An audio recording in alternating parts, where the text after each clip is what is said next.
हज़रत इलियास साहब रहमतुल्लाह अलैह ने एक बहुत अच्छा काम किया और उनसे एक भूल भी हुई। अच्छा काम हुआ तो सब खुश हो गए, भूल का तो अब मेरा जनाजा उठाएंगे।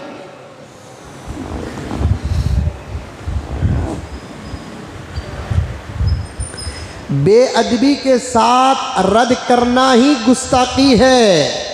अदब के साथ तो इमाम शाफिई का इख्तलाफ इमाम अबू हनीफा से था, अदब के साथ तो इमाम मालिक का इख्तलाफ इमाम अबू हनीफा से था, अदब के साथ तो सुफियान सौरी का इख्तलाफ तो इमाम शाफिई से था, अदब के साथ सहाबाए किराम के दरमियान में इख्तलाफ था, अदब के साथ ताबीन के दरमियान इख्तलाफ था, अदब के साथ आइम्मा के दरमियान इख्तलाफ था। वो भी ज़बरदस्त इख्तलाफ है।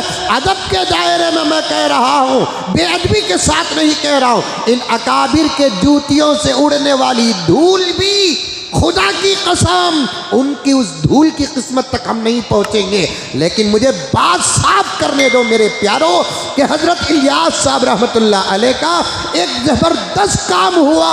उन्होंने दावत व तबलीग को 6 नंबर के अंदर घेर कर रख दिया।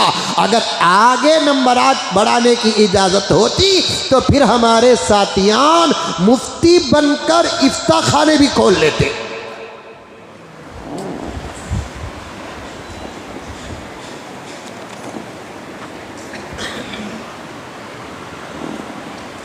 छह ही नंबर क्यों रखा हज़रत इलियास साहब रहमतुल्लाह अलैह ने? ताकि इस काम में सिर्फ उलमा नहीं लगेंगे बल्कि उलमा से ज़्यादा आवाम लगेगी। और हज़रत इलियास साहब रहमतुल्लाह अलैह का मौजू और मकसद भी यही था। उलमा को इस काम में लगाना मकसद नहीं था, अवाम को इस काम में लगाना मकसद था। इसलिए कि जो आलिम मदरसे में दाखिल होता है उसकी नीयत ही दावत होती है, उसकी नीयत ही तबलीग होती है। इमामत दावत व तबलीग है, खिताबत दावत व तबलीग है, दर्स व तदरीस दावत व तबलीग है, मकतब और मकातिब की मेहनत दावत व तबलीग है, मदरसों में शोबे हिफ्ज़ पढ़ाना दावत व तबलीग है, नहू पढ़ाना दावत व तबलीग है, सरफ पढ़ाना दावत व तबलीग है, तर्जुमतुल कुरान पढ़ाना दावत व तबलीग है। हज़रत इलियास रहमतुल्लाह अलैह के इस काम की तजदीद का मकसद उलमाए किराम को इस काम में लगाना नहीं है। हर दौर के उलमा की फ़िक्र अंबिया के फ़िक्रों के मुताबिक रही है। हर दौर में उलमा की दावत बराबर सही व सलामत रही है। हर दौर में उलमा ने दीन की फ़िक्र की है, दीन पर मेहनत की है। तातारियों का अजाब आया, आज क्या इसराइल फ़लस्तीन पर हमला कर रहा है, आज हिंदुस्तान के मुसलमानों पर, हिंदुस्तान के अंदर रहने वाले कुछ दुश्मन जो सता रहे हैं, इन तमाम का सताना और जुल्म अपनी जगह पर है। लेकिन तातारियों के दौर से बदतर दौर कभी नहीं आया। उस दौर में भी खुदा की कसम दीन की हिफाजत करने वाली कोई जमात थी तो वो उलमा की जमात थी।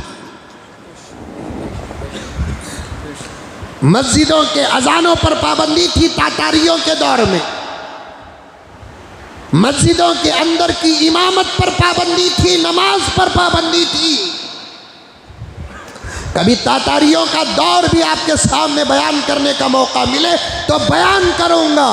ऐसा खतरनाक ज़माना था तातारियों का, दहशत गर्दी की किताब में उससे बड़ा सबक आपको नहीं मिलेगा। मुसलमानों पर तातारियों ने जो जुल्म किया, अल्लाह अकबर, उससे बड़ा अगर कोई ज़माना है तो वो क़ियामत का ज़माना ही हो सकता है। तातारियों के दौर से पहले न उतना ख़तरनाक दौर मुसलमानों पर आया, न तातारियों के बाद अब तक वैसा ख़तरनाक दौर आया। ऐसे ख़तरनाक दौर में भी दीन सलामत, कुरान सलामत, शरीयत सलामत है।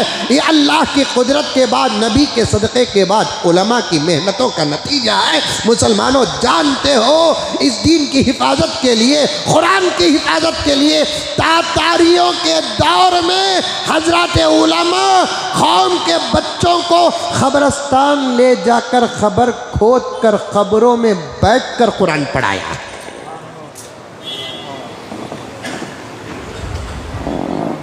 और एक बात साफ सुन लें, समझ में आ रही है बात? अरे आ रही है, नहीं आ रही है? तेरा मुंडी हिलाओ रे बाबा, बड़े खतरनाक बातें बोल रहा हूँ मैं।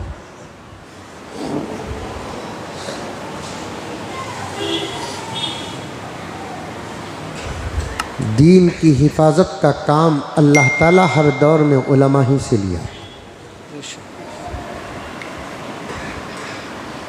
हर दौर में दीन का काम उलमाए किराम ने किया। अल्लाह ने दीन की हिफाजत का काम उलमाए किराम से लिया।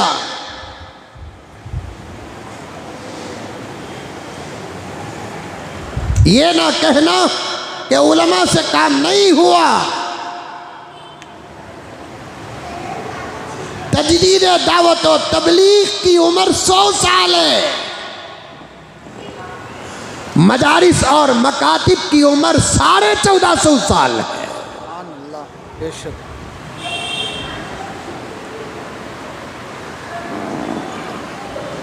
और दीन की हर खिदमत को हम सलाम करते हैं। दीन एक शोबे का नाम नहीं, एक शक्ल का नाम दीन नहीं। दीन के कई शोबे हैं और जिस शोबे पर जो अल्लाह का बंदा काम करता है उसका अदब, उसकी कदर करना, ये दीन से मोहब्बत की अलामत है। इमामत दीन का शोबा, अजान दीन का शोबा, दर्स व तदरीस दीन का शोबा, गरीबों की खिदमत दीन का शोबा, मरीजों की खिदमत दीन का शोबा, नमाज की दावत दीन का शोबा, हया पर मेहनत दीन का शोबा, शर्म पर मेहनत दीन का शोबा, दाढ़ी पर मेहनत दीन का शोबा, लिबास पर मेहनत दीन का शोबा।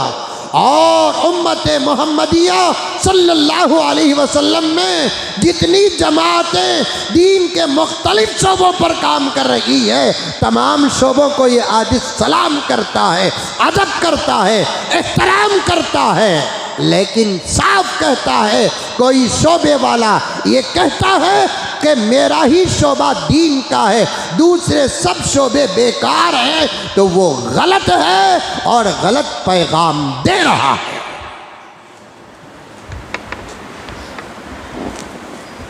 आपको मालूम है, कोथिमीर बेचना भी दीन का काम है। अगर बेचने वाले की नीयत ये हो कि ये बिजनेस करके मैं, मेरे ऊपर जो हलाल जिम्मेदारियां हैं उसे अदा करना है। आपको मालूम है, ये कोथिमीर बेचने वाला कल क़ियामत में नबियों के साथ उठाया जाएगा।